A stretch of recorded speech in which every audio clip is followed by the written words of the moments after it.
দুদিনকৈ ঠাণ্ডা পৰি অহাৰ লগে লগে খাবলৈ সোৱাদ লগা খাদ্যও খাবলৈ মন যায়, কিন্তু বাচন বৰ্তন ধুবলৈ আমাৰ বৰ এলাহ লাগে, নহয়নে? মোৰ কিন্তু বৰ এলাহ লাগে দেই, আপোনালোকৰ লাগেনে নাই নাজানো।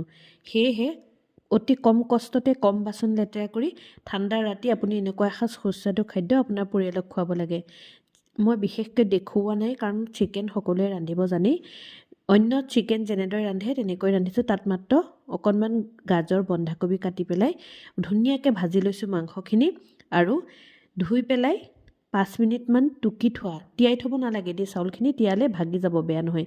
এয়া জিৰা ৰাইচ মই তাতে দি দিছোঁ। দি জিৰা ৰাইচখিনিও ভালদৰে লৰাই অলপ সময় ভজাৰ পিছত মই জোখমতে পানী প্ৰেছাৰত দি ধুনীয়াকৈ এটা মাত্ৰ হুইচেল মাৰিবলৈ দিছোঁ। তাতে মই আলুও দিছোঁ দেই, আৰু আলুটো যিহেতু প্ৰেছাৰত ৰান্ধিছোঁ সেইকাৰণে মই এটা ডাঙৰ চাইজৰ আলু 4 টুকুৰা কৰি মই দেৰিকৈ দিছোঁ, কাৰণ প্ৰথমতেই দি দিলে কি হ'ব, আলুখিনি বেছিকৈ সিজি যাব, আৰু তাৰে পিছত যেতিয়া উলিয়াম আলু ভাগি নাইকিয়া হৈ যাব।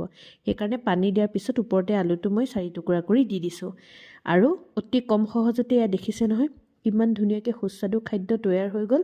ল'ৰা ছোৱালীকেইটাইও খাই ভাল পালে, আপোনাকো এনেদৰে ঘৰৰ মানুহে খুব প্ৰশংসা কৰি খাব।